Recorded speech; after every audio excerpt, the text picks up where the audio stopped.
para mí el término coworking implica más cosas que ofrecer un espacio de trabajo. Yo creo que al final crear este tipo de espacios en zonas donde puedes hacer bien, donde tiene un impacto real en la vida de las personas, donde puedes ir a buscar de qué manera ayudar a la próxima generación, que salga y salga con orgullo y que vea, yo qué sé, cosas nuevas, ¿no? Y yo creo que merece la pena. Hola, quizás nos has visto. Por eso ahora te vamos a contar todo lo que hacemos en ISA Intervial. Trabajamos las 24 horas del día, los 7 días de la semana, para conectar a millones de personas, operando kilómetros de carreteras que nos unen como país. Y mientras conectamos personas, eso que menos ves es lo que más cuidamos. ISA Intervial. Conexiones que inspiran. Esto es Conversaciones con Impacto, el podcast de Impact Latam. Soy Dani Tricarico, tu anfitrión, y te invito a acompañarme en esta experiencia. Buenos días, buenas tardes, buenas noches, donde sea que estén. Bienvenidos a un nuevo episodio de Conversaciones con Impacto, el podcast acerca de innovación, emprendimiento y sostenibilidad e impacto que hacemos desde Impact Latam. Soy Dani Tricarico, su anfitrión, y donde siempre nos encontramos entrevistando a emprendedores, inversores, gerentes, líderes y referentes de Latinoamérica y ahora también, como siempre, de Iberoamérica. Así que muy contento de estar con ustedes hoy en un nuevo episodio. Como siempre, los invito a sumarse a la comunidad de Impact Latam para recibir nuestro newsletter, para estar cerca de las novedades y de los servicios que brindamos, ingresando en www.impactlatam.co. Y también les pido que, por favor, si les gustó este episodio, nos ayuden en un rating en cada una de las plataformas donde lo escuchen, tanto sea un like o unas estrellitas en Spotify, en donde sea, y nos dejen una breve reseña que siempre nos ayuda a seguir mejorando y creciendo en la dinámica de lo que se llama el algoritmo. Bueno, muy bien, no lo voy a hacer mucho más largo. El día de hoy tengo un gran gusto de ese gusto que uno se da, ¿no? De entrevistar a gente que sabe, claro que sí. Y de un fenómeno que es el coworking. Vamos a hablar con el querido Marc Navarro de coworking, el futuro del trabajo y mucho, mucho más. Quiero hacer acá un breve disclaimer que con Marc nos conocimos en la ciudad de Conce, de Concepción, gracias a mi querido amigo Iván Fierro, quien nos invitó a ambos al Coworking Summit. Ahí estuvimos los dos de panelistas y bueno, enlazamos, conversamos y dije, bueno, me lo tengo que traer a Marc para el podcast, ¿por qué no? Para amplificar la audiencia. Le voy a presentar y ahí ya le doy la intro. Marc es consultor, speaker y escritor acerca del fenómeno del coworking en España y a nivel mundial. Es fundador de la Flexwork Academy, director de contenido de la Coworking Spain Conference. Ha sido también Chief Curator de la Coworking Academy, Coworking and Conference Asia específicamente, y ha dirigido coworkings como Utopicus, CREC, entre otros. Así que, sin mucho más, bienvenido, querido Marc, a un nuevo episodio de Conversaciones con Impacto y gracias por sumarte. Hola, muchas gracias por invitarme. Bueno, muy bien. Aquí te tenemos allá noche desde Cataluña, ¿no? Desde Barcelona. Sí, desde Barcelona. Así que desde ahí vamos. Bueno, ya, como siempre hago preparando esta conversa y estuve viendo lo que has escrito, tus ponencias y quiero arrancar de algo que me gustó, de una frase que vos dijiste en el Coworking Summit, que es esto de el coworking es una industria con alma. Y yo te quiero invitar a que puedas expandir un poco más este concepto en la audiencia. Quizá no todos saben acerca del coworking. Y la pregunta subyacente es, ¿sigue teniendo alma después de 2015 cuando me contabas que dijiste esta frase? Sí. A ver, primero, puedo estar hablando de esto durante 4 horas y como no queremos hacer un podcast de 4 horas, me cortas para que sea más breve o para que te aclare Serán conceptos episodios, no te preocupes. sin ningún tipo de problema. Vale. Entonces, bueno, el contexto esta frase fue algo totalmente espontáneo. Estaba en la Coworking Europe en Milán en 2015 y entonces, bueno, aquello que te enchufan una cámara y te dicen de una frase, ¿no? Y mi frase fue, coworking is a business with soul, ¿no? O creo que la pregunta era, what's coworking? Y yo dije, coworking is a business with soul. Yeah. Entonces, bueno, o sea, salió como espontánea, pero era algo como que yo tenía muy dentro, ¿no? Pre-2015 o hasta incluso en 2015, había toda una serie de coworkings que se fundaron antes, donde el concepto, la industria del coworking, no se entendía, no se aceptaba. O sea, era el movimiento del coworking, ¿no?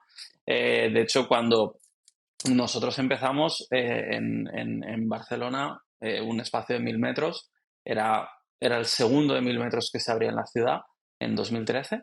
Y bueno, la gente antes no sabía cómo iba a ganar dinero. Es decir, era como, había esa discusión, ¿no? Miraba los artículos, había muy poquita cosa publicada y la gente no sabía cómo iba a hacer dinero, se hablaba de movimiento, los espacios eran muy pequeños, el tamaño medio era en España era muy, muy pequeño, estamos hablando de menos de 200 metros, ciento y pico metros en aquel momento. Y entonces, bueno, o sea, yo participé en un proyecto que abrimos un espacio de 1.000 metros, sabíamos que evidentemente que por escala ya había hecho un plan de negocios, etc., que íbamos a ganar plata, pero realmente no habían ejemplos, o sea, en coworking. O sea, ojo, porque la industria del centro de negocio tiene un histórico mucho mayor, pero el producto en aquella época era totalmente opuesto, era muy diferente y sobre todo dirigido a un público muy diferente, ¿no? Luego hay una, más adelante podemos hablar, hay una fusión de ambos mundos, dependiendo de los mercados, alrededor de 2016, en el caso de España, Barcelona, Madrid, en otros mercados anterior. ¿Sabes qué? Me hace acordar mucho a, digamos, haciendo un paralelismo con el movimiento de impacto, ¿no? También de, bueno, voy a emprender, pero en realidad no soy hago una fundación, no hago una fundación, hago una empresa, pero el retorno entonces es menor. Y todas estas conversaciones, donde al final del día lo que importa es, ¿no? Que cuando fui, y esta frase, ¿no? De doing business, doing good, ¿no? Como creo que esas dos cosas se pueden articular y me hiciste acordar mucho a esa conversa, ¿no? Vos decís que ese antagonismo entre el movimiento y la industria, ¿no? La industria sigue existiendo aún hoy, después de 10 años que hablabas del... Sí, Ajá. sí, sí, sí. Por ambas, o sea, es decir, los extremos son malos siempre, siempre. O sea, da igual en política, izquierda, derecha, aquí industria y movimiento, o sea, los dos son malos. Entonces, bueno, o sea, hay gente que sigue muy aferrada al tema del movimiento y rechaza cualquier tipo eh, de, de- o sea, no entiende que eso es un negocio, Y que se que para transformó, mí digo, es... imagino, ¿no? Sí, o sea, es decir, una cosa es que o sea, tú no tienes por qué hacer lo que hacen los demás. Tú puedes tener tu proyecto, pero tu proyecto tiene que tener, o sea, tiene que ser sostenible. O sea, yo te puedo poner, me acuerdo hace muchos años esto, pero un coworking en Barcelona que cerró porque ahora ha cambiado la ley, pero antes si había un impago en la factura de la luz del propietario anterior, de la persona que tenía ese contrato de la luz, te lo comías tú. O sea, tú tenías que pagarlo, ¿no? Y había una deuda muy ridícula, no sé si eran 6.000 euros, 10.000 euros, y el cowork tuvo que cerrar. O sea, o sea, luego, evidentemente, ya te digo, ahora esto ha cambiado y ahora esto no funciona así, pero en aquel momento era muy injusto, era muy, muy injusto, pero es una pena que un negocio que está funcionando, que tiene miembros, tal, ¿qué pasa? Cortas la luz, ¿cuánto tardas en perder todos tus miembros? ¿30 minutos? O sea, ¿sabes? O sea, Menos. es decir, porque, claro, o sea, entiende. Entonces, al final, porque evidentemente no hay luz, no hay wifi, no hay nada. O sea, es decir, se fue todo al traste y había un trabajo bien hecho, los coworkers estaban contentos, etc., ¿no? Hay historias como estas, entonces, o sea, si tú estás ahí rozando el larguero, ¿no? Si tú no eres capaz de generar un cojín económico, de tener una seguridad, de que esta empresa realmente sea solvente y tenga la capacidad para afrontar un problema, tienes un problema. O sea, eso tarde o temprano, o sea, si tiene que pasar algo, pasará. Más tarde o más temprano, pero todos hemos tenido problemas en la vida, pasan cosas, ¿no? Entonces, esto es malo. Por el otro lado, bueno, es verdad que para mí el término coworking implica más cosas que ofrecer un espacio de trabajo, ¿no? Es decir, hay gente como, o sea, no estoy demonizándolos ni mucho menos, pero por ejemplo, los centros de negocio proveen de un espacio de trabajo, proveían la industria de un espacio de trabajo. Y bueno, hay quien tenía mejores prácticas y hay quien tenía peores prácticas, ¿vale? Y hay gente encantadora de centros de negocios haciendo un trabajo fenomenal. Pero hay gente que es, pero es que solo dan un espacio de trabajo. Bueno, está bien, o sea, la gente tiene que trabajar en algún lado. Y a mí, por ejemplo, alguna vez, ¿no? Que también está bien echar un poco la vista atrás y hablar con gente que lleva en esa industria, que ahora se ha unificado en cierta manera 30 años y que ahora tiene como un abanico mucho más amplio, ¿no? Pero es una sola industria de alguna manera. Te cuenta anécdotas, te cuenta historias. Una vez me decía, bueno, es que lo que vosotros llamáis, no me acuerdo cómo le llamaban, o sea, vosotros cuando a lo mejor decís que pues que a los miembros y tal, nosotros le llamamos servicios, ¿no? Y es verdad que bueno, pues que quizás estaban más estructurados y a lo mejor esto pues tenía unos costes extras porque estaba planteado como un negocio. Entonces yo creo que ha habido, en el momento en que estos dos mundos han colisionado, ellos han aprendido de nosotros y nosotros hemos aprendido de ellos, ¿no? Por ejemplo, en una visita en Dublín, en un centro, bueno, eso ya un poco era más centro de negocio quizá, pero estaba ya en esta categoría de flexwork, ¿no? Que es un poco esta hibridación entre el cowork y el centro de negocio. Y había un señor que nos atendió para hacer una visita guiada, educación exquisita, como muy, muy, muy británico, ¿no? Y o sea, yo le pregunté, ¿vienes de hospitality, verdad? Y me dice, sí. Se notaba, o sea, es decir, servicio perfecto, atención perfecta, y sabía que no iba a convertir porque era una visita, queremos ver el espacio, nos enseñas, y bueno, o sea, nosotros hemos copiado cosas del centro de negocio. Yo le pregunté, oye, ¿qué retos te encuentras tú al incorporar clientes en estas nuevas categorías, estas nuevas tarifas de cowork? Y entonces el tipo me mencionó varias, ¿no? Te puedo contar alguna. Y me dice, bueno, me estoy encontrando este reto, ¿no? Que yo antes era un reto que no tenía. Entonces yo creo que al final tienes que afrontar las cosas con humildad y porque tú tengas un punto de vista o tú hagas un tipo de servicios o te enfoques a un tipo de público, no significa que lo que hagan otros esté mal, ¿no? Entonces, ya te digo, pero sí, o sea, sí que hay gente o hay al final extremos que están polarizados. Bien. Creo que quedó ahí claro ese punto. Voy a ir por acá. Me pareció interesante. No trabajamos con tornillos ni maderas. Trabajamos con personas en el coworking. Sí, Y la pregunta que te quiero hacer en este marco es, porque mucho se habla de la mística de la comunidad, ¿no? sí. ¿Cómo funciona ese ensamble de generar una linda comunidad? ¿Cómo se ve una buena comunidad en acción? ¿Cómo se puede generar? Mm. A ver. Yo soy muy crítico con todo, empezando con lo que hago yo mismo, ¿eh? Entonces, o sea, vas a ver en toda esta entrevista que hay un cierto escepticismo en todo. ¿Hay mucha mística con la comunidad? Sí. ¿Hay mucho hype con la comunidad? Sí. Es decir, se tiende a comunicar más de lo que realmente hay. Y hay ejemplos con unas comunidades brutales.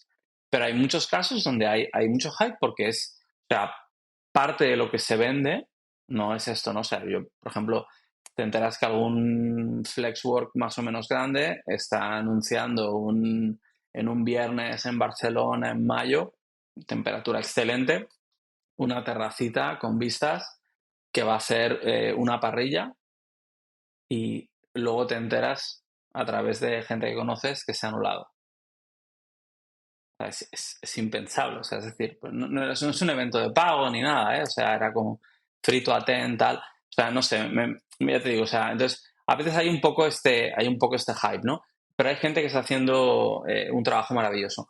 Yo te diría, las comunidades, la mayoría de veces, se parecen a la persona que gestiona el espacio. O sea, y hay casos concretos, por ejemplo, ya sabes, bueno, has mencionado, estuve relacionado con la Coworking Academy de la Coworking and Conference Asia, y por ejemplo, había un caso de un cowork que ya cerró en Bali, que los fundadores, en aquel momento, ellos tenían, cuando fundan el espacio, unos 35 años, ¿no?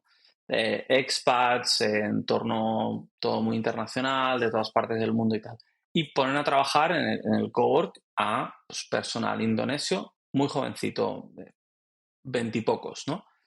Bueno, pues esa comunidad, que en un principio ese espacio lo fundaron para, pues digamos, esos expats que pues eran amigos, tal, no sé qué, un poco juntarse y juntar a esa gente parecida, ese espacio, como al final quien realmente trabajaba allí era esta comunidad indonesia muy joven, se transformó en indonesios y sobre todo también expats muy jóvenes que iban al espacio. Porque al final, o sea, tú cuando entras en un cowork, esto siempre digo lo mismo, ¿eh? Pero sí, o sea, no por eso deja de ser mi opinión y desde mi punto de vista deja de ser la verdad. Tú entras en un cowork y te preguntas dos cosas. Una, ¿yo soy como estos tipos, como estas tipas? O sea, ¿yo podría trabajar aquí? ¿No? Porque, o sea, al final, o sea, tú, claro, o sea, y estás hablando con una persona que te enseña, y luego hay trucos, hay cositas, ¿eh? para hacer que no seas tan tú vendiendo, ¿no? O tú explicando, pero, o sea, al final tú buscas esa identificación, ¿no? Y que luego hay el problema a veces cuando hay alguien que quiere ser de una determinada manera, pero que no es, y hay una diferencia muy grande, entonces él o ella se une a esa comunidad y fuerza un poco las cosas, ¿no? Porque realmente la comunidad a la que se quiere unir es algo más aspiracional que real, y está muy lejos, y entonces la comunidad un poco como lo ve como alguien ajeno, ¿no? Y constantemente fuerza las cosas, pero eso ya es otro tema. Y la segunda es, ¿cómo van a ver mis clientes que yo esté aquí? Y esto es válido para todo el mundo. Evidentemente, si tú trabajas en remoto y no tiene que venirte a ver nadie, pues quizá mirarás que el phone booth tenga una buena pinta, que no se vea destartalado el lugar desde donde haces las llamadas, etc, etc, ¿no? Pero al final o sea, yo me voy a sentir identificado, me voy a sentir confortable, me voy a sentir cómodo, ¿no? Ya. Y el otro es el tema de clientes. Evidentemente hay gente que le da absolutamente igual todo, que simplemente busca una mesa y que ha elegido el espacio porque está a una cuadra de casa de su madre, donde va a comer al mediodía, o al lado del colegio de los niños, etc., ¿no? Siempre hay gente que va a su rollo y que le da todo igual. Pero en general, realmente eso. Entonces, ¿cómo se construye una buena comunidad? Bueno, cada uno tiene su técnica. Yo, por ejemplo, yo lo que siempre he hecho es explicar muy bien qué espero de ellos.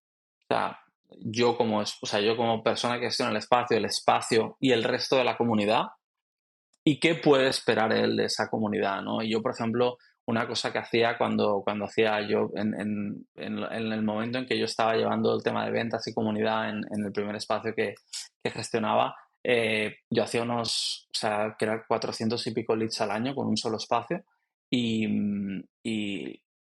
hacía unas 250 quizá entrevistas más o menos a personas que venían a visitar y tal, ¿no? Y entonces, bueno, o sea, siempre era eso, ¿no? O sea, ¿qué espero de ti? ¿Qué puedes esperar de nosotros? O sea, le explicas cómo funciona y todo. Y luego les decía, o sea, cuando ya me decían que entraban, les decía, mira, tú puedes elegir tratarme con una relación proveedor-cliente, o que tengamos una relación coworking manager con coworker. Y entonces, yo te voy a dar más de lo que está escrito en el contrato, y lo único que te pido es que cuando las cosas no estén saliendo como tú quieres que salgan, entiendas que yo me estoy esforzando en revertir esa situación y arreglarlo, ¿no? Por ejemplo, imagina, ahora ya no pasa, ¿eh? Pero en aquel momento a veces pasaba, se cae el wifi, ¿no? Es drama, o sea, evidentemente los coworkers, o sea, te ven corriendo arriba y abajo para solucionarlo, están tranquilos, tal, no sé qué, tú les informas y demás, ¿no? Pero en aquel momento es que no te tiren el cuchillo al cuello, ¿no? De o sea, lo estás intentando solucionar, ¿no? Entonces, hay una relación más allá y hay mil anécdotas sobre esto o sea, yo siempre he sido, o sea, también depende del carácter del manager, lo va a hacer de una manera o de otra. Hay quien tira mucho por los eventos, de hacer muchos eventos externos, hay quien conecta muy bien a la gente de la comunidad, pero también depende mucho de, por ejemplo, cuando tú haces la venta, cuando tú comunicas tu servicio como espacio de cowork, cómo lo comunicas, ¿no? Porque también al final, o sea, es decir, a mí no me ha gustado nunca esta parte de esto que decía, más de movimiento, de somos una comunidad, el espacio da igual. No, el espacio no da igual. Te vas a pasar allí 8, 10 horas, 12 horas quizá trabajando. El espacio no da igual. Entonces, es lo que te digo, es mantener este equilibrio, ¿no? Entonces, vas a espacios que funcionan de una manera, que hay unas dinámicas y lo ves. Y de hecho es gracioso porque hay algún manager que viene a visitarte te dice, ostras, te respetan un montón, porque es que a veces voy a otro espacio y veo que no hay respeto de los usuarios, ¿no? Bueno, o sea, te lo tienes que ganar. O sea, es decir, yo, por ejemplo, yo iba muy fuerte con los coworkers cuando me la estaban liando, pero es que cuando tenían un problema yo era el primero que estaba allí, ¿no? Y 10 minutos antes de irte hay un problema en otro centro, en la otra punta de, bueno, Barcelona no es muy grande, hay otro problema en la otra punta de la ciudad, coges la bici, te cruzas la ciudad y lo atiendes en aquel momento, un viernes al mediodía. No lo atiendes el lunes, no, es importante para esa persona ahora. Entonces, si tú te lo tomas en serio y les tomas en serio y los cuidas, pues ellos van a valorar tu trabajo, ¿no? Y luego también, ya te digo, o sea, la capacidad que tengas de conectarlos con otra gente, esta curación de comunidad, cómo es, o si te da absolutamente igual. A mí, por ejemplo, hay algo que me parece atroz, que es hacer un sign-up online. O sea, para un Day Pass, perfecto, para un Week Pass, perfecto, pero para alguien que va a ser miembro de la comunidad, eh, o sea, tienes que explicar bien, tienes que asegurarte que es un buen match, y si no es un buen match, lo mejor, o sea, siempre siendo educado, pero ostras, pues quizá decirle, ostras, mira, quizá creo que por tu perfil estarías mejor en aquel cowork.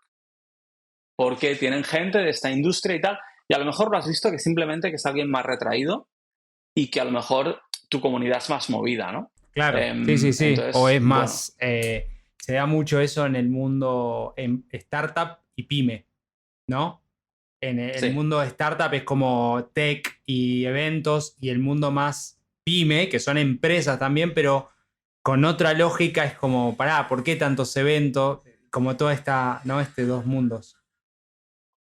O cuando buscas un inversor, ¿no? De esto puedes hablar un montón. O sea, no vale el mismo inversor para todas las empresas, Claro, totalmente, para todas las totalmente, startups. totalmente. Mm. Quiero ir por otro lugar. Hay diferentes tipos de coworkings, ¿verdad? Y ahí vos me corregirás. Ujú, sí. Quiero entrar, si me permitís, en... Vamos a hablar de coworking del tipo inmobiliario, ¿no? Que es estos Vale. espacios. Y Flexwork. eso, y quería volver a esa palabra que dijiste para que no quede suelta. Si podés dar un poquito más de contexto de eso y qué implica.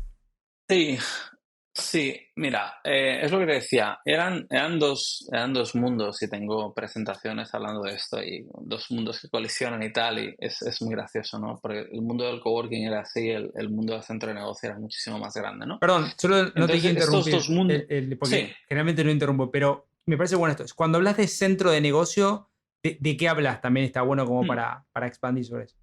eh, ¿puedo decir marcas? Sí, sí, sí, dale, dale. Sí, por ejemplo, Regus, Sí, claro. Es sí, un o sea, centro en... IWG, Regus es un centro de Ah, es un centro de negocios, negocio. ¿no? Ok. Eh, Sí, era un centro de negocio. Ahora, en general, todos los centros de negocios, en general, hay alguno que no, se han como recalificado o rebrandeado, por decir, la categoría se ha rebrandeado a espacio de trabajo flexible, a Flexwork, ¿no? Entonces, lo que te digo, en aquel momento, o sea, habían grandes operadores que atendían a empresas convencionales, grandes empresas, que buscaban esta flexibilidad, ¿no? O sea, pues yo qué sé, yo recuerdo en 2000, creo que era 12, ya fui a una conferencia, o 2013, no recuerdo, y había un operador en Barcelona que ya tenía 2 plantas enteras de un edificio que te lo digo más o menos por tamaño estimado, no sé el tamaño exacto, pero cada planta mínimo eran 1.000 metros. Para una empresa de transporte es súper importante, ¿no? Que simplemente no quiere un contrato a largo plazo, quiere tener esa flexibilidad, ¿no? Entonces, eso ya es una realidad para ese tipo de operadores, muy profesionalizados, todo muy estructurado. Era un negocio, ¿vale? Y quieren hacer bien su trabajo y son majos, son buena gente. O sea, es lo que te digo, ¿no? Que no entiendo ese odio ancestral a veces, ¿no? Entonces, eso era un tipo de negocio y habían centros de negocio más grandes, centros de negocios más pequeños, ¿no? Y luego, por otro lado, estaba el cowork, que era espacios mucho más informales, ¿no? O sea, en un centro de negocios pues tenías gente con traje, chaqueta, o sea, gente como más voy a trabajar, ¿no? En el formato estamos hablando del año 2010, 2011, 2012, 2013, ¿no? Y entonces, recordemos que los millennials en aquel momento no eran la franja de edad con más personas en el workforce, ¿vale? Entonces, el cowork en aquel momento, en aquellos años, era algo que no era para nada mainstream. O sea, tenías programadores, tenías diseñadores, tenías gente freelance, algún trabajador remoto. Y entonces, en aquellos años de 2013, ya te digo, a lo mejor me está escuchando alguien en Estados Unidos y dice, ¿pero qué dice este tipo? Si todo esto que está pasando, allí pasó 3 años antes, ¿eh? O sea, dependerá del mercado.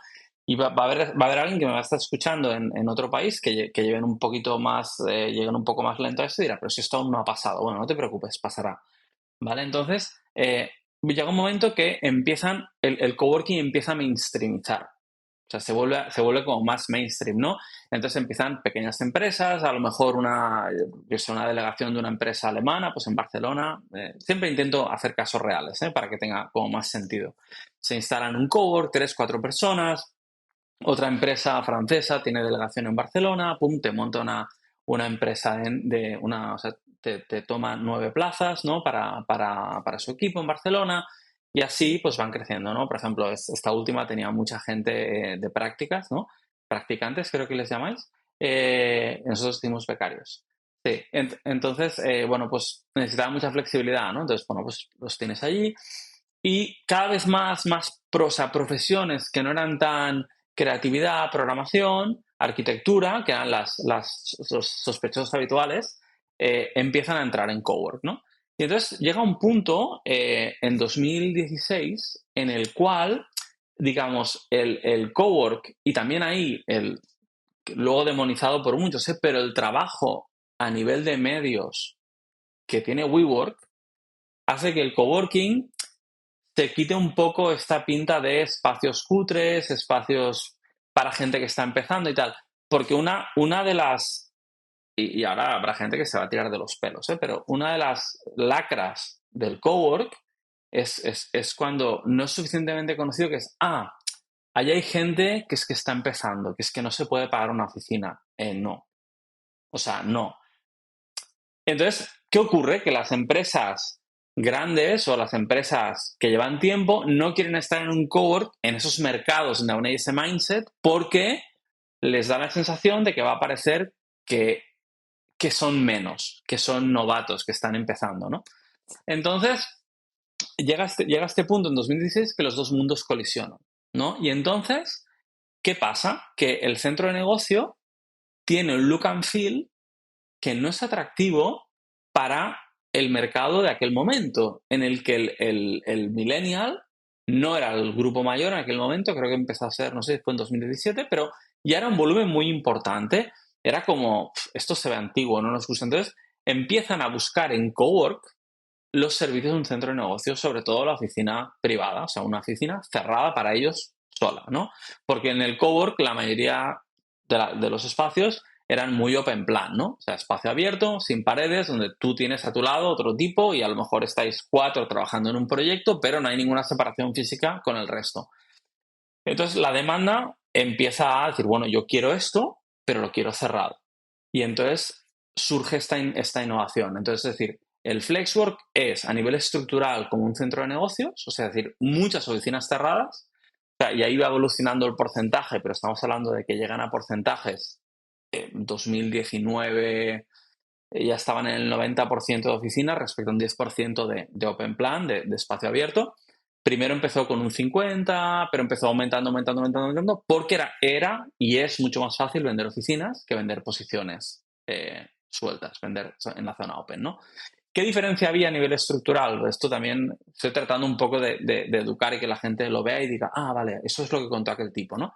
En un centro de negocio, en aquel momento, la zona de comedor, la zona social, era la mínima expresión y estaba en zonas relativamente de bajo valor del edificio, ¿no? Una zona interior, un coffee corner muy pequeñito que parecía casi un armario, etc.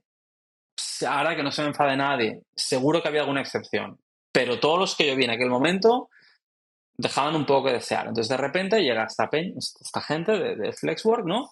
Y te monta en una planta que a lo mejor, ¿no? En el ático, ¿no? Donde tú a lo mejor tendrías la zona corporativa, ¿no? Con el CEO y tal en una empresa, te monta una terraza brutal, con una cafetería espectacular, etc, etc, etc, ¿no?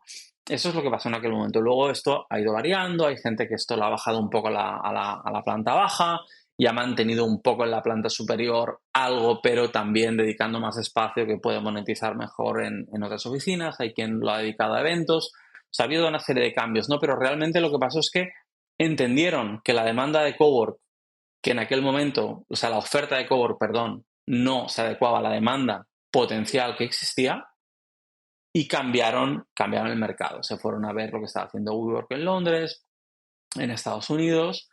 Ostras, hay esta posibilidad. Podemos ser capaces de vender algo mucho mejor, ¿no? O sea, es decir, los coworkers no solo quieren luz natural, quieren vistas, quieren una terraza, no quieren acceso fácil a la calle. O sea, quieren acceso al exterior. ¿Y qué prefieres, la calle o una terraza en un octavo con vistas que puedes dejar el laptop, irte al baño y vuelves y el laptop va a seguir estando? No estás en una terraza de un bar ni tomando. Entonces, esto fue una sacudida. O sea, para mí fue el primer salto en la evolución de los coworks. Los coworks tradicionalmente habían estado en plantas bajas, no todos, había excepción, había alguno que estaba en un piso, sí, pero habían ido simplemente incrementándose de tamaño, ¿no? Estas empresas toman áticos en grandes edificios, en edificios de oficinas, un cambio también muy importante. El cowork, como cowork, recuperaba muchos edificios antiguos de DC, que está muy bien, como por todo, por recuperar edificios, por darle vida a lo mejor a zonas históricas, etc. Pero a nivel de inversión, si quieres que eso sea cómodo y lo quieres poner a normas, quieres que sea legal, tienes que gastarte muchísima plata. En un edificio de oficinas, good news, tú llegas y todo es legal. O todo debería ser legal, porque es un edificio de oficinas que está pensado para eso. Tienes las salidas de emergencia que tienes que tener, tienes luego a lo mejor tienes que renovar esto o lo otro, pero en general la implementación es mucho más económica. Y entonces empiezan a colonizar edificios y luego llega otra fase donde ya se toma un edificio entero porque se mete el gran capital. Entonces, esa fue la evolución y el Flexwork es tomar el centro de negocio, darle el look and feel del coworking. En palabras de una persona española que trabajó en un centro de negocio, me decía, yo tenía que ir era una chica, me decía, yo tenía que ir con traje chaqueta, ¿no? El típico traje de chica con americana, pero con falda. Dice, y ahora contratan a chicas con el pelo teñido de lila y tatús, ¿no? Pero esto es porque la workforce ha cambiado. Está muy bueno. Esa es la historia. Y ahí hiciste como una breve historia del coworking, ¿no? De estos años. Y mientras lo decía, y es inevitable que hablemos de WeWork como un category maker Sí. o que lleve para adelante la categoría, pero me parece un momentum de la historia donde se metió WeWork, donde se estaba dando esta transición y quizá lo supo leer de la mejor manera, ¿no? Después está toda la otra parte del CEO de SoftBank y bla, bla, bla. Pero digo, creo que ese momento de saber leer ese clash de mundos, no sé, ¿qué te parece? A ver, esto nos daría para un capítulo aparte, pero mira, yo creo que WeWork ni antes era tan bueno, ni ahora es tan malo. O sea, es lo que te digo, ¿eh? O sea, nos encantan los extremos, nos encanta polarizar, ¿no? Yo creo que WeWork ha puesto al coworking donde está hoy. O sea, eh, y cuando WeWork estaba en una valoración de 47.000 millones, no estaba dando beneficios. Y EWG, la casa matriz de Regus, Spaces y 5 o 6 marcas más, estaba dando beneficios. Y todo el mundo hablaba de WeWork y nadie hablaba de EWG, ¿no? Entonces, es lo que te digo, ni ahora están tan mal, o sea, ni ahora son tan malos ni antes eran tan buenos.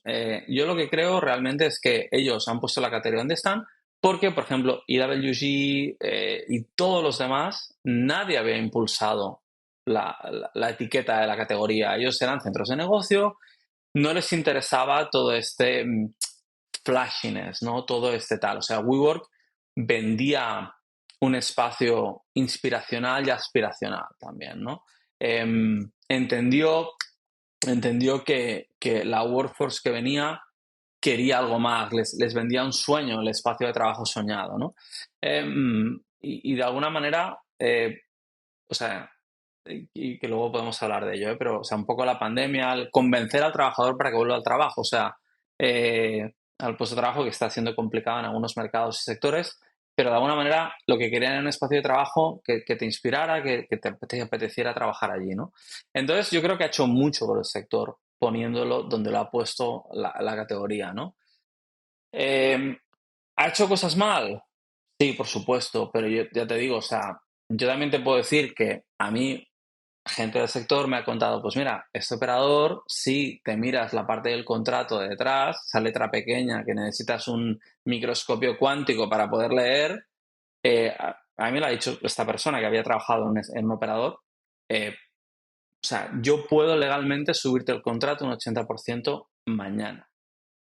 Entonces, bueno, eso para mí es una mala praxis. Entonces, al final, esto cuando estás operando en un cowork, y esto seguro que gente que sea del sector y nos escuche va a decir, me ha pasado, le ha llegado a alguien acordándose de toda la familia, del operador donde está, porque de repente le han pasado un precio que le han aumentado, pues un 80, o se le ha vencido el contrato y en el contrato nuevo le piden un 300%, ¿no?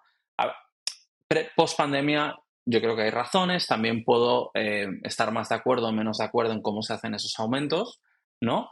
Pero, bueno, o sea, es your business, your rules. Me pueden parecer mejor o me pueden parecer peor. Al final, yo solo soy Marc Navarro y ya está. O sea, pero yo, o sea, tengo mi opinión, ¿no?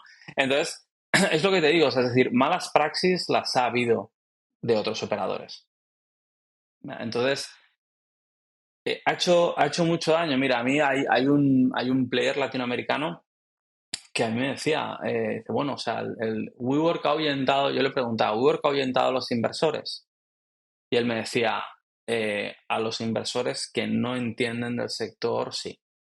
Aún, o sea, es decir, mis inversores entienden el sector, están conmigo, o sea, se lo explica muy bien, llevan tiempo trabajando conmigo, hay una seriedad, hay una colaboración, entienden la numérica del sector y, o sea, el problema es si, o sea, si vendemos el core como si es una startup tecnológica, por ejemplo. No, es real estate. Hmm. Pero a mí me parece absurdo que, por ejemplo, en el momento en que WeWork cae en bolsa, con la famosa, bueno, cae en bolsa no porque no está en bolsa, pero cae la valoración en picado después de sacar el famoso documento que iban a sacar para entrar en bolsa, y entonces empiezan a ver noticias que dicen, no, pero es que o sea, tomar compromisos a largo plazo y vender a corto es un riesgo. Y yo pregunto, ¿y cuando lo valorabais por 47.000 millones, no os parecía un riesgo? O sea, ¿qué ha cambiado? No ha cambiado nada. O sea, ha cambiado que han sacado un documento que si lo has leído está un poco ido, porque además es un documento que tiene un formato muy marcado, Ujú. ¿no? Y entonces es cuando estalla todo, ¿no? Claro. Pero otra vez, ¿no? Ni era tan malo, o Ni sea, tan ni bueno. era tan bueno, ni ahora es tan malo, ¿no? Lo que pasa es que, bueno, ahí sí, ya te digo, o sea, sí creo que otras cosas se podían haber hecho de otra manera, pero bueno, a toro pasado todo el mundo ha ido 2 veces a la luna, ¿no? Bueno, no lo sabía esa. Está Sí. buena la frase. Y bueno, hay una Liz Elam, es una líder del Sí. Coworking Movement, una persona que vos republicaste en uno de tu LinkedIn, si mal no recuerdo. Sí. Y justamente habla de esto, ¿no? ¿Qué pasa después de WeWork? Porque ya sucedió esa Chapter 11, quiebra, reorganización, dependiendo en qué latitud está. Y acá habla de 5 puntos. Me gustaría que puedas hacer un doble clic en alguno de ellos, el que más te resuene, ¿no? Dice, implica sobre oferta lo estoy traduciendo, ¿no? Sobre oferta de espacio de oficinas, reevaluación de modelos flex y coworking. Significa que la innovación se va a hacer presente, que vamos a tener que innovar, que va a ser más difícil levantar plata para los operadores o dueños de los espacios, para los que tienen las marcas de coworking, levantar inversores, quiero decir. Y el quinto dice, esto va a generar, digamos, va a generar un escenario complejo para digamos, el costo financiero de lo que es el real estate, ¿no? Haciéndolo, resumiéndolo. Bueno, sí. Liz es la fundadora de la GCUC, que es, bueno, se empezó en Estados Unidos, pero tienen conferencias alrededor del mundo y bueno, la conozco en persona y siempre coincidimos en diferentes eventos. Y, y la verdad es que, o sea, siempre lo que escribes es bastante interesante. Si quieres, podemos casi comentar, casi te diría que todos. Habrá algunos que más o que menos. El primero, Sí, recuérdame cuál era, acá si no dice te importa. oversupply of office space, ¿no? Como Sí, sobre mira, oferta por de ejemplo, espacio de de oficina, espacio de digamos. oficina. Mira, yo asistí a una conferencia online en 2021, rollo pandémico total, y me puedo equivocar con la cifra, con la cantidad de... O sea, la cantidad de metros no la recuerdo. Mejor no la digo para no decir una burrada. Está bien, no pasa nada. Pero me quedé con un dato que me rompió la A ver. cabeza. En Ciudad de México, en aquel momento, habían 10 años de... O sea, sí, la absorción... O sea, lo explico para si hay alguien que no esté metido en esto. O sea, la absorción es la cantidad de metros que se firman, digamos, en un año. O sea, evidentemente, si hay algunos que se dejan, pues, o sea, sería absorción neta, ¿vale? Pues con una absorción neta de prepandémica, en México había 10 años de stock. Y esto implicaría que no se construyera nada más. Esto es locura, ¿no? Entonces, bueno, sale gente, o sea, de real estate y tal, gente, o sea, pues, hablando top y tal, muy interesante. Pero claro, o sea, al final es, bueno, soluciones, ¿no? Bueno, sí, o sea, el espacio de trabajo flexible puede ser una solución parcial, o sea, es decir, puede ocupar más metros, puede desarrollar más metros. Pero al final, una cosa, y se ha hecho en Estados Unidos, se ha hecho en otros sitios, es reconvertir a vivienda. Claro, Pero claro, claro. yo tengo mi edificio de oficinas, si tú tienes el tuyo, por qué no lo conviertes tú? O sea, nadie quiere meter CAPEX para reconvertir. O sea, es decir, si tienes el esqueleto vacío y te pilla la situación, ¿no? En este caso de la pandemia, y se para y dices, bueno, a ver, hago un rediseño y como aún no he metido la plata de la reforma, pues solo me cuesta el rediseño del edificio, algún trabajo extra voy a tener que hacer, a lo mejor en los forjados y tal, ¿no? Porque evidentemente las regulaciones son muy diferentes de vivienda a edificio, pero esto se ha empezado a hacer en algunos sitios. O sea, hay una falta de demanda, hay una falta, perdón, de oferta de vivienda y hay un exceso de oferta de oficina, ¿no? Entonces, eso, ya digo, eso es prácticamente, diría, global. O sea, es decir, seguro que hay excepciones, ¿eh? Pero eso está pasando, ha pasado en Estados Unidos, pasa en Ciudad de México. Hay un O sea, sobrestock, leía el otro día. aún Sí, sin hay un producir en todas sobrestock. las ciudades del mundo, sería, me imagino, de Latinoamérica por lo menos. ¿Y qué pasa Sí. con esos espacios? Porque no se van a alquilar igualmente. Claro, nadie quiere convertir el Claro. suyo. Nadie quiere convertir el suyo porque nadie quiere meter CAPEX. Entonces, al final, pues bueno, va a ver qué pasa. O sea, va a ver si somos, o sea, si como sociedad, como país, como lo que sea, somos capaces de ver esos usos, ¿no? Pues habrá habrá a lo mejor promotores, habrá real estate que tendrán más capacidad de inversión y dirán, bueno, oye, mira, para tener este edificio parado 5 años o venderlo, alquilarlo a muy bajo precio, pues lo que voy a hacer es reconvierto, alquilarlo a un precio más barato, ver de qué manera se hace, ¿no? Esto, por ejemplo, hay coworks históricos por ejemplo, hay uno en Torino, que ahora no me acuerdo el nombre, pero este espacio había una zona industrial, había una serie de naves que estaban vacías y estaban estropeando a velocidad de vértigo. Y el propietario prefirió alquilarlo a un precio mínimo, o sea, pero mínimo es, o sea, no mercado ni debajo de mercado, o sea, un precio mínimo que como mínimo le pagara los impuestos y tal, porque evitaría el deterioro. O sea, evitaría el deterioro y pagaría los impuestos, ¿no? Entonces, bueno, quizá eso de aquí 10 años, Torino crece hacia esa zona bueno, pues entonces a lo mejor el terreno se dedica a otra cosa o lo que sea, ¿no? Pero hay un cowork que fue creciendo ahí durante diferentes años. Creo que al final tenía una superficie bastante grande para lo que era el cowork en aquel momento. Puedo mentir, pero creo que eran 5.000 metros, quizás 6.000, pero fue creciendo, o sea, de manera orgánica, ¿no? Y eso pasó, ya digo, era un espacio, ¿no? Entonces, digo, a nivel de espacio se podría. Vamos por la segunda. Acá dice, bueno, que hay que reevaluar los modelos entre flex, que son estos como más, Sí, más de sí. membresías, y el coworking en general. Bueno, ahí no sé muy bien a qué se refiere, para no hacerlo largo, si quieres nos la saltamos. Había Dale, una que hablaba de creatividad, de ¿no? innovación.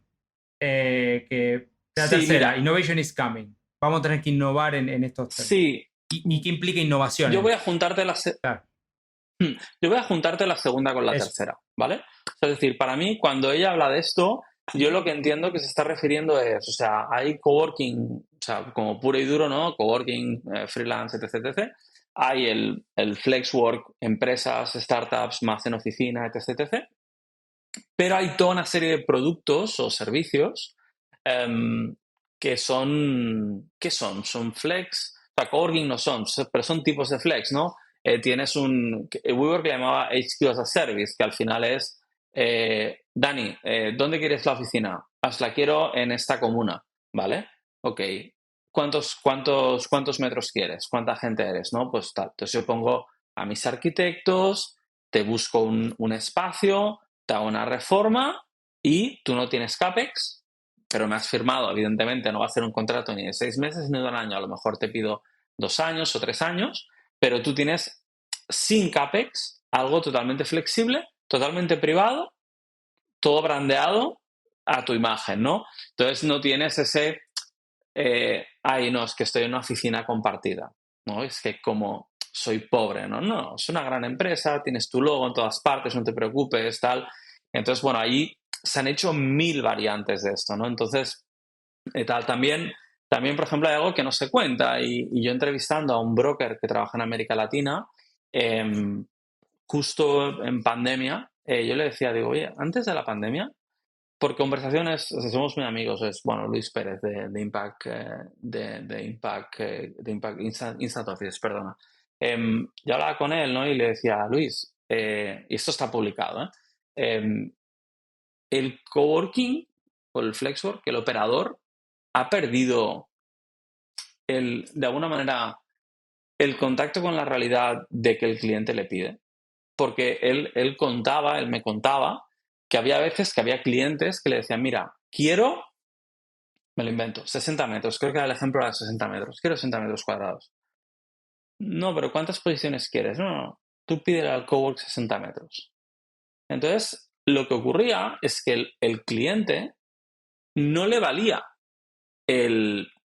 la densidad que el coworking estaba ofreciendo, ¿no? Porque si dice, o sea, le pido 60 metros y luego le pediré que me ponga 6 mesas o 10 mesas, una sala de reuniones, lo que sea, ¿no?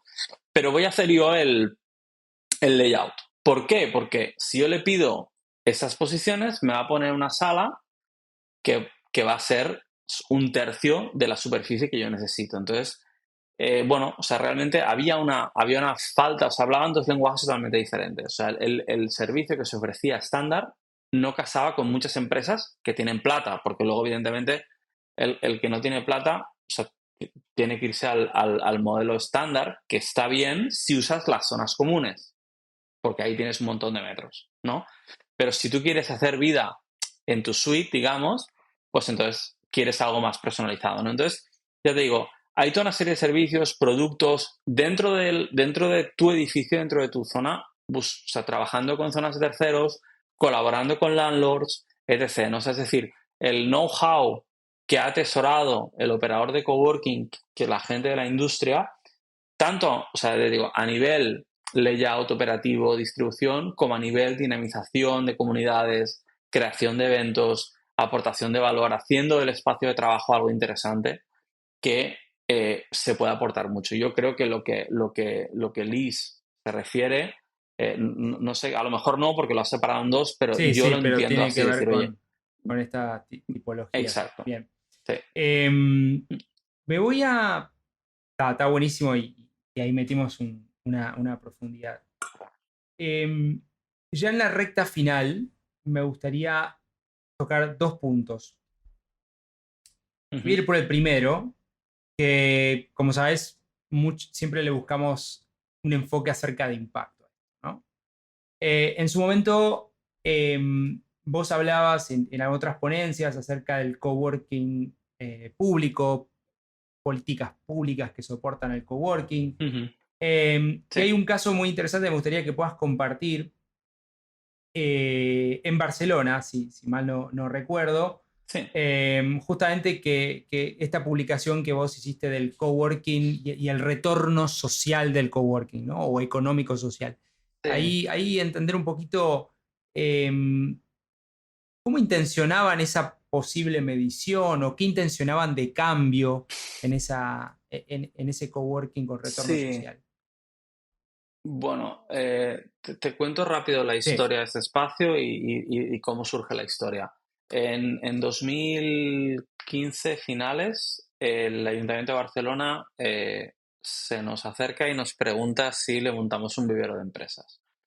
Un vivero de empresas es una terminología que se usa en España. Y yo cuando lo defino de manera poco polite es ofrecer un espacio de trabajo por debajo del precio de mercado, ¿vale? O sea, luego hay viveros, o sea, normalmente ya no se llaman viveros, pero luego hay otro tipo de servicios que a lo mejor están más dinamizados o tienen más formación, mentoría y demás, ¿no? Pero normalmente un vivero es, te pongo una oficina y te la vendo por debajo del precio de mercado, ¿no? Entonces, a mí, bien el CEO nos cuenta a mi compañero y a mí, bueno, mi compañero no, técnicamente era mi jefe, pero nunca me trató como un subordinado, había muy buena relación, ¿no? Entonces nos dice el CEO, nos dice, oye, nos pide que montemos esto. Y yo, que a veces se me va un poco la cabeza, le digo, no, digo, diles que les vamos a montar un coworking público, pero que lo vamos a hacer súper bien. Bueno, dije algo más malsonante, pero vamos a dejarlo así. Y el CEO, que es un tío bueno, pues que está más loco que yo, fue al ayuntamiento y le dijo lo mismo, no, te vamos a montar un coworking público increíble. Y entonces, bueno, a mí lo que se me ocurrió es decir, bueno, o sea,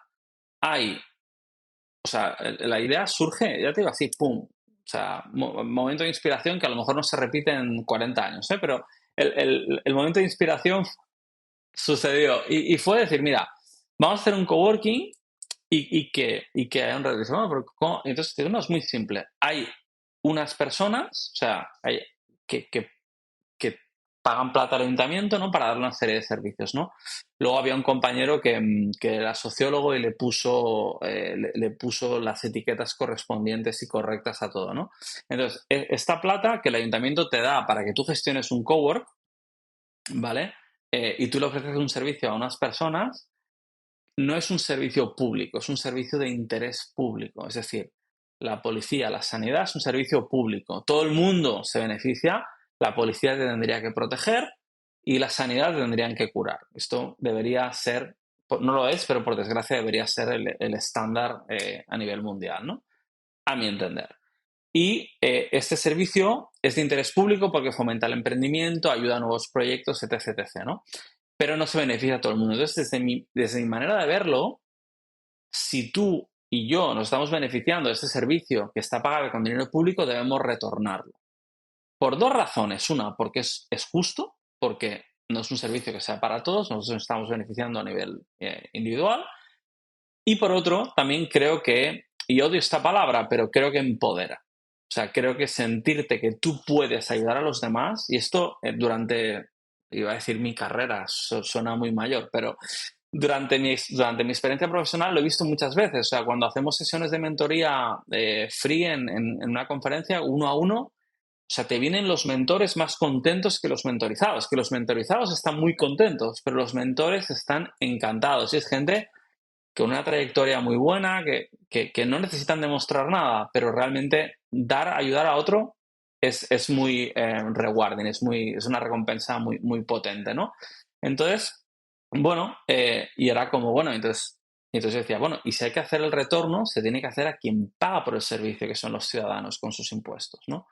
Entonces, bueno, hay toda una serie de problemas siempre legales con esto, porque, bueno, claro, pues es como muy complicado, porque, bueno, esto ya es más polémico, ¿eh? Pero, o sea, desde mi punto de vista, o sea, en España, o sea, parece que un stakeholder para un político solo es una NGO o una asociación, o sea, los ciudadanos no es un stakeholder. Entonces, bueno, o sea, ahí la creatividad, las ganas y el buen hacer de mis compañeros que gestionan el espacio, pues lo hacen fenomenal y eso se puso en práctica. En mi modelo, en mi manera de verlo, debería haber un pequeño fee económico siempre para valorar el servicio. Siempre debería haberlo. En este caso, la empresa, que es CREC en Barcelona, decidió no poner un fee económico. El coworking es Synergix, la marca es Synergix y es un proyecto del ayuntamiento, pero que está gestionado por CREC. Es un proyecto que se licita cada X años, etc. Pero bueno, ahí se hizo sin un fee económico. A mí me gusta el fee económico porque creo que la gente valora el servicio. Si te tienes que dar de alta, te tienes que dar de baja. Entonces, ¿cómo se mide ese retorno? O sea, tú tienes que dar un retorno de 3 horas al mes. Y si llegas a 10 en negativo, te tienes que marchar. No, que recuerdo era, ¿cómo? ¿Pero los vas a echar? Digo, si no te pagan en el coworking privado, los echas, ¿no? Pues sí, los voy a echar, claro que los voy a echar. El Entonces, bueno, retorno, perdón, es monetario y es horas de apoyo. son horas de trabajo. O sea, hicimos un Ah, cálculo, ok. te puedo hacer público el cálculo, pero básicamente era, bueno, pues si un cowork en aquella época valía más o menos 200 euros, podía valer entre 150, depende del tipo de cowork, ¿eh? Pero estaba en un barrio periférico, que al final es un eufemismo de barrio con problemas, de barrio con una dinámica complicada. Para que se hagan una idea los oyentes, un verano sale publicado que el ayuntamiento va a actuar de urgencia, o sea, va a actuar, perdón, sobre, creo que eran 7 o 8 barrios, 7 o 8 comunas, para mejorar el nivel educativo en las escuelas, porque había mucha inmigración. Entonces venían niños de diferentes sistemas educativos con diferentes niveles y hablando otros idiomas que no eran el español o el catalán, y por tanto tenían dificultades en el aprendizaje, ¿no? Porque evidentemente un idioma nuevo, cambio de país, etc., pues era un problema, ¿no? Entonces se decide actuar. En este barrio y en otro, en esta comuna y otra, se actúa de urgencia ese mismo año. El resto de los 7 o 9, no me acuerdo, era un año vista, ¿no? Entonces, ya digo, es un barrio que está entre una zona industrial, entre un gran centro comercial, con lo cual hay muy poco comercio en el barrio. Y la razón, o sea, para mí era, bueno, meter un vivero de empresa, al final vas a meter a 20 personas con una capacidad de 20 que no van a ir todos los días, va a tener muy poco impacto en ese barrio, ¿no? En cambio, metiendo un cowork, tenemos una capacidad de 40, va a haber mucha más gente que va a venir, va a haber mucha más interacción para el comercio del barrio de entrada. Pero por otro lado, también nos permite, por ejemplo, con este retorno social lo que hacíamos era, bueno, pues si hay un cowork, lo que te decía, perdón, que me he ido, paga 150, 200, si inicialmente mi idea era que pagaran 50 euros y vale, pues si le pido o le obligo, le estoy pidiendo, ¿no? Pues al final ha decidido entrar, que haga 3 horas de retorno, es como si le estuviera pagando a 50 euros la hora. Es decir, no me siento que esté explotando a nadie, ¿no?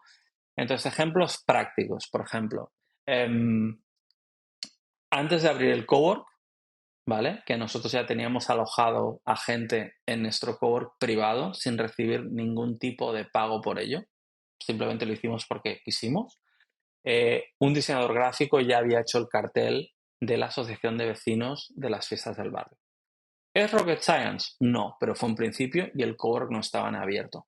A partir de allí pues ¿qué ocurrió, no? Ocurrió que, por ejemplo, también, por ejemplo, a la hora de elegir los community builders, ¿no? Los gestores del espacio, elegimos perfiles muy diferentes, un sociólogo y una educadora social, ¿no?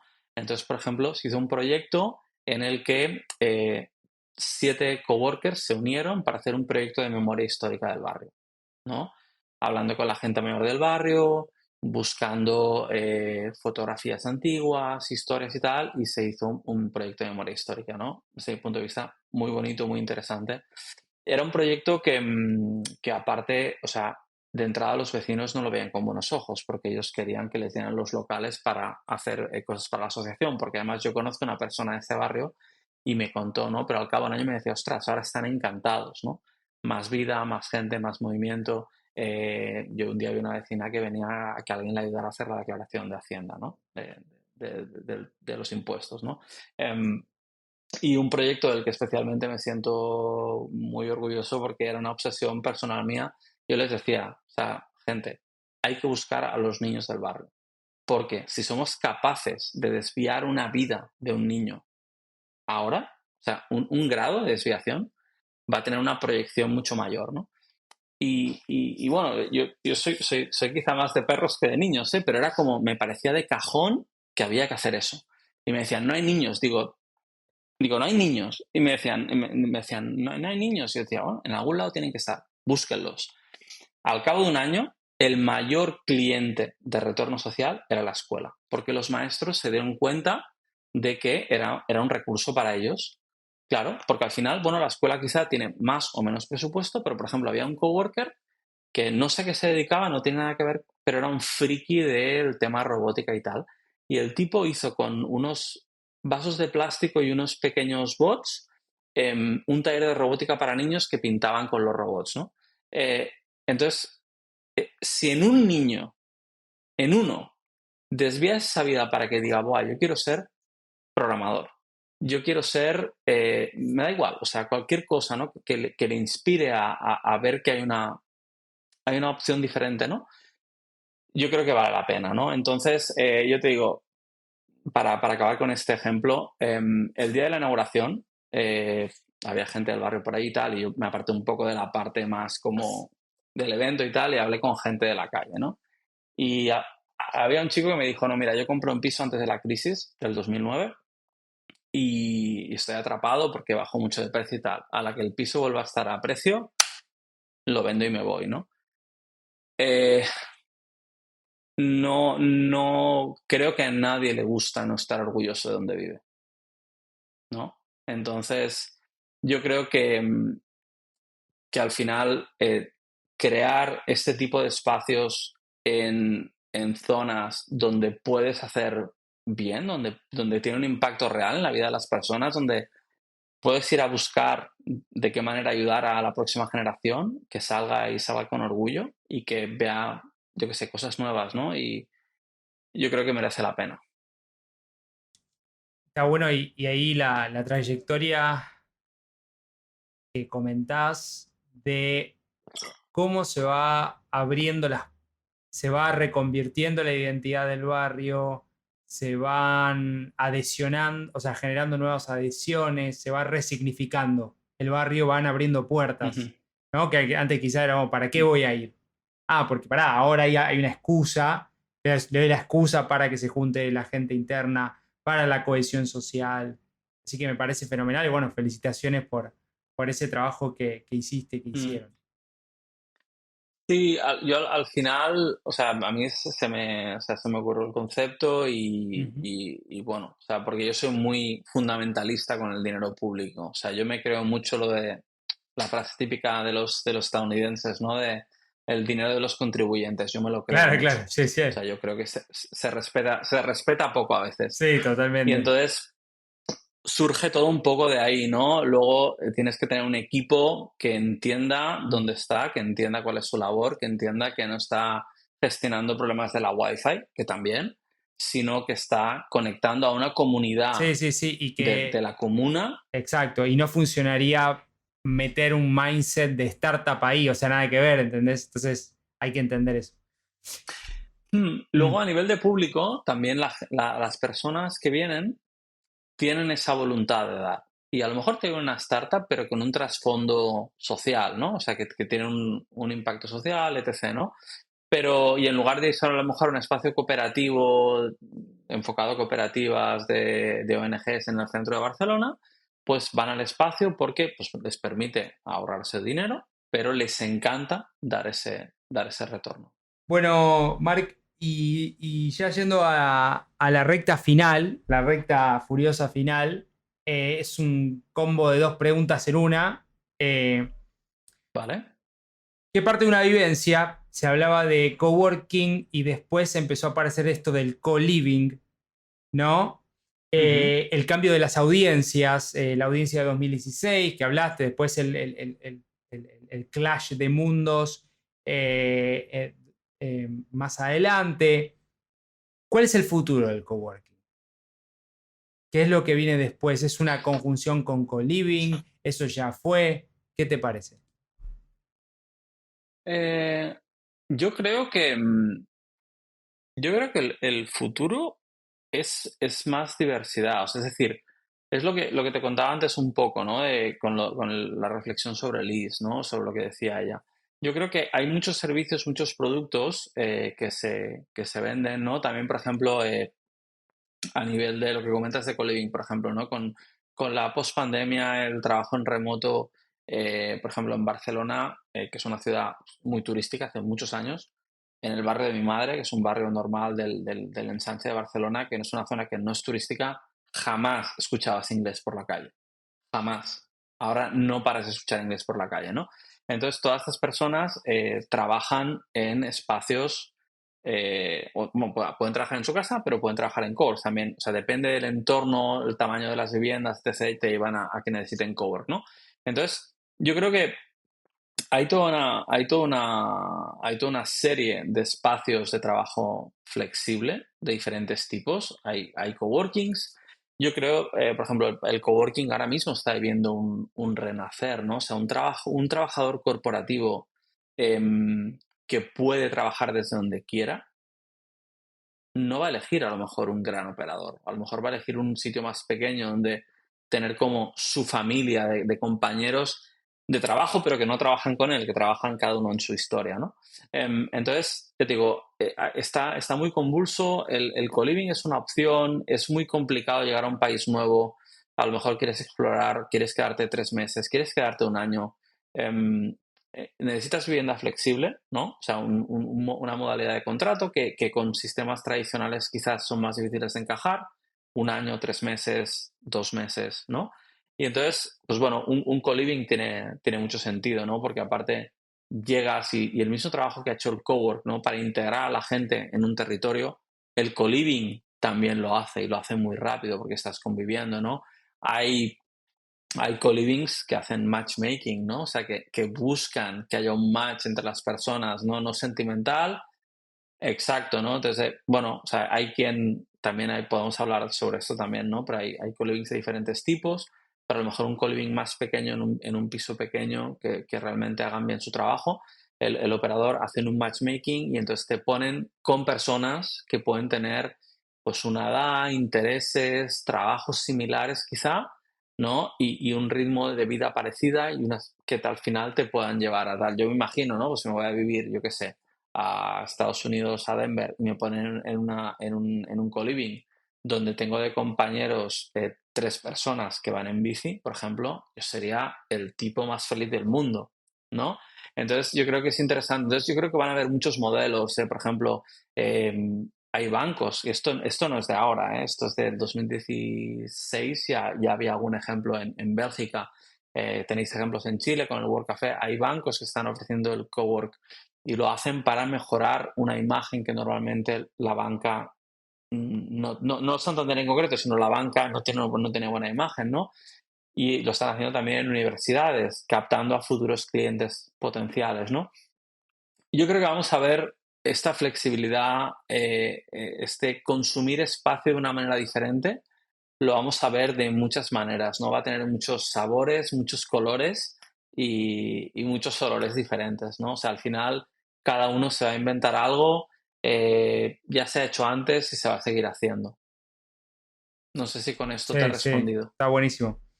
Bueno, vamos a ver qué nos depara el futuro en temas de coworking, co-living o Sí, co-XX. No sabemos qué, qué le van a poner sí. y demás.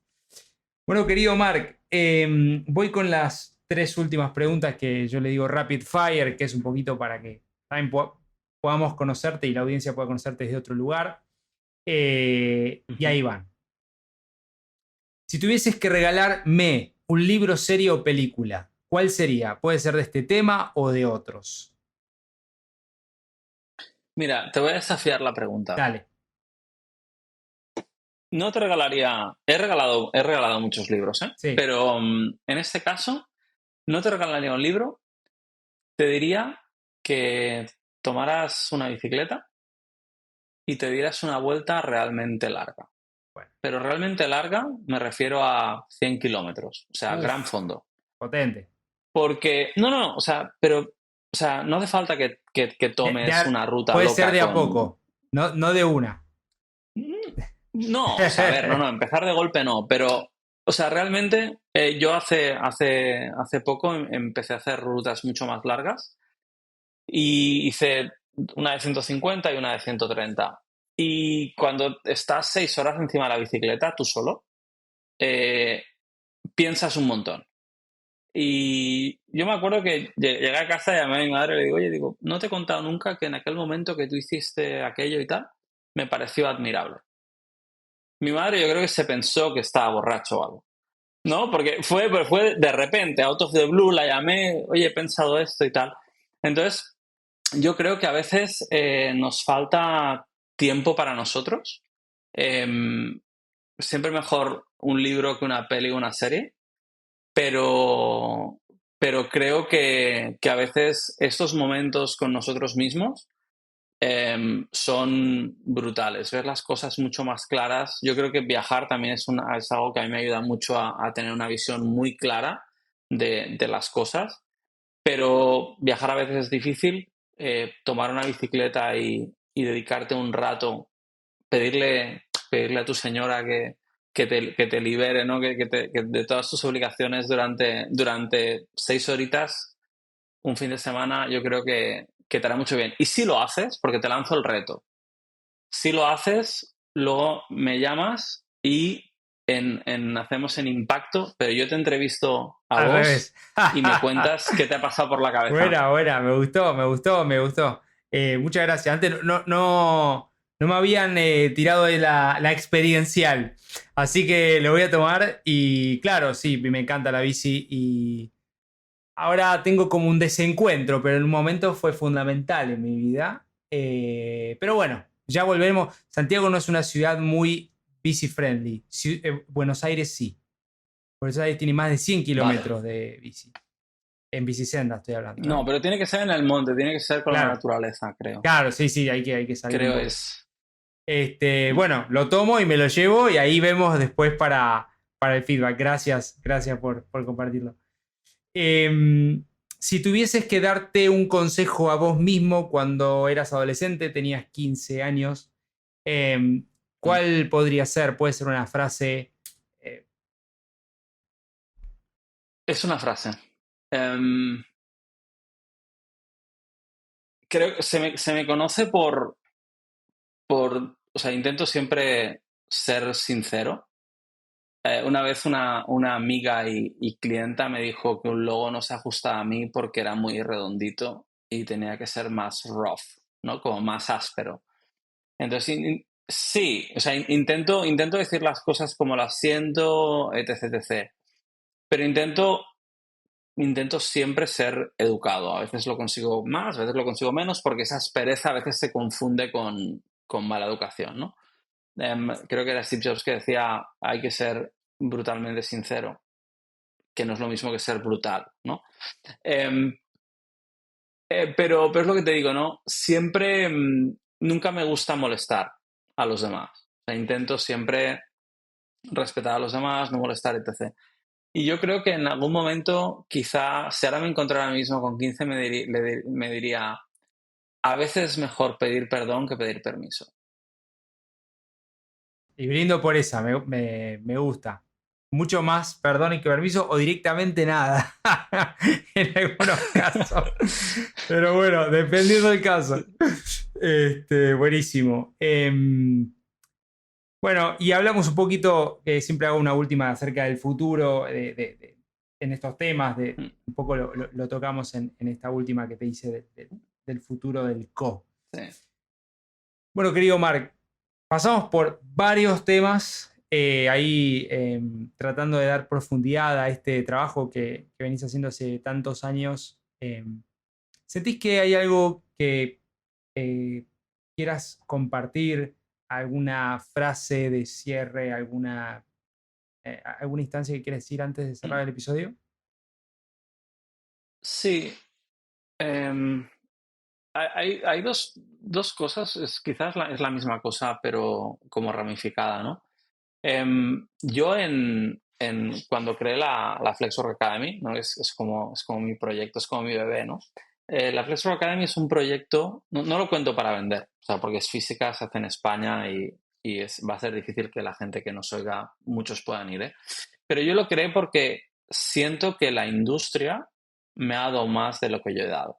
Ojo, o sea, he trabajado, me lo he currado, siempre intento, eso, ser sincero con la gente, decir la verdad. Cuando alguien no está siendo exacto, lo presiono para que sea exacto, ¿no? Porque a veces pues hay gente que tiene más conocimientos en un área, gente que tiene menos conocimientos en esta área específica y entonces me molesta especialmente que la gente no sea clara, ¿no? Y entonces yo creé la Academy porque era como, siento que tengo que devolver lo que el sector me ha dado. Y cuando digo el sector, digo las personas que forman parte de ese sector. Entonces, bueno, yo creo que está relacionado con el alma, con hacer las cosas con propósito, con entender que el rendimiento no solo es económico. Y me gusta mucho irme a dormir tranquilo con mi trabajo. Y a lo mejor, pues veo a alguien que me llama o que manda un mail o en LinkedIn, lo que sea, ¿no? Y oye, esto de la academia, ¿de qué va, no? Y me paso 1 hora y media al teléfono con esta persona, te cuenta su vida, su situación laboral, cómo está. Oye, pues mira, yo estoy en esta situación laboral, eh, se me valora poco, no se me da formación, etc, etc. Y dice esta persona, ven al evento, yo te ayudaré. Te voy a presentar a quien te tengo que presentar en tu ciudad y creo que te va a ayudar a avanzar profesionalmente, a mejorar en tu espacio, ¿no? Entonces, bueno, yo creo que todos, y es una frase que me dijo mi padre hace muchos años, me dice, todos en el trabajo, y es verdad que depende en qué trabajos más y depende en qué trabajos menos, pero dice, todos en nuestro trabajo tenemos mucha más libertad de la que creemos. Y tú al final puedes elegir hacer las cosas bien o hacer las cosas mal, rápidas y fácil. Porque eso de que es la gran mentira, de que hacer las cosas bien y mal cuestan lo mismo, es una gran mentira. Es la gran falacia de esta sociedad. Bueno, hay muchas, pero esta es una.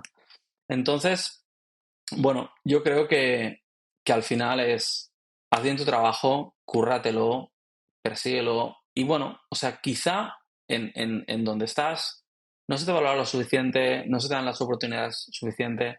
Yo empecé yendo a las conferencias pagándomelo yo, cuando la empresa podía me pagaba una parte empecé yendo así a las conferencias.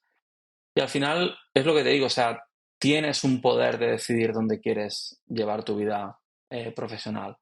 Entonces, tienes más libertad de la que crees, haz las cosas bien y eso, rendimiento no es solo rendimiento económico, rendimiento es otra cosa. Muy bueno. No sé si era Sí, sí, una sí, sí. reflexión No, demasiado no, grande, está pero perfecto, está bueno.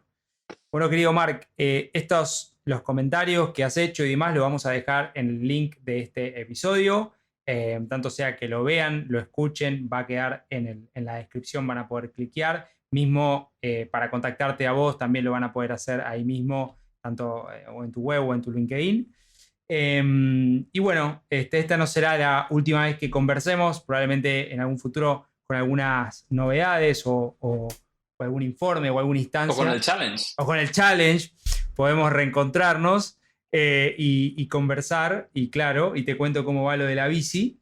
Y bueno, agradecerte tu tiempo y haber dedicado esta linda conversa para conocer mucho más acerca de este mundo. Así que muchísimas gracias. Gracias a ti por invitarme, es un placer. Yo no había visitado LATAM hasta 2019, Mirá. que estuve en México y en Chile, Ajá. y sentí esa conexión súper especial. O sea, en Chile me tratasteis increíble, y en México también lo pasé muy bien, y sentí esa conexión, ¿no? De cómo estar lejos de casa pero estando en casa, ¿no? Claro. Y lo cierto es que durante la pandemia hice algunos webinars cuando estábamos todos en lockdown encerrados en horario sobre todo para la comunidad latinoamericana.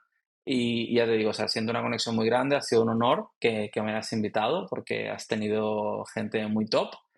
Y nada, espero que haber dado un poco de luz a algunas cosas y haber aclarado algunos temas. Y para lo que necesites, aquí estoy. Gracias, querido. Bueno, ahí estamos. Y agradecerles a todos y cada uno de ustedes por su tiempo, por compartir con nosotros esta linda conversa. Como siempre digo, si te gustó este episodio, compartilo. Si no te gustó, escribinos a info@impactlatam.co para poder seguir mejorando y entregarte más y mejor contenido. Y también te pido que nos ayudes con un rating en cada una de las plataformas donde escuches este podcast o lo veas, y también nos dejes una breve reseña del mismo. Así que nos estaremos encontrando en el próximo episodio de Conversaciones con Impacto, con más invitados acerca de innovación, emprendimiento, sostenibilidad e impacto. Soy Dani Tricarico y, como siempre digo, donde sea que estén, buenos días, buenas tardes y buenas noches. Muchas gracias por sumarte a este nuevo capítulo de Conversaciones con Impacto. Te invito a sumarte a esta comunidad de hacedores que está cambiando el mundo. Ingresá ahora en www.impactlatam.co. Sumate y sé parte ahora de este cambio. www.impactlatam.co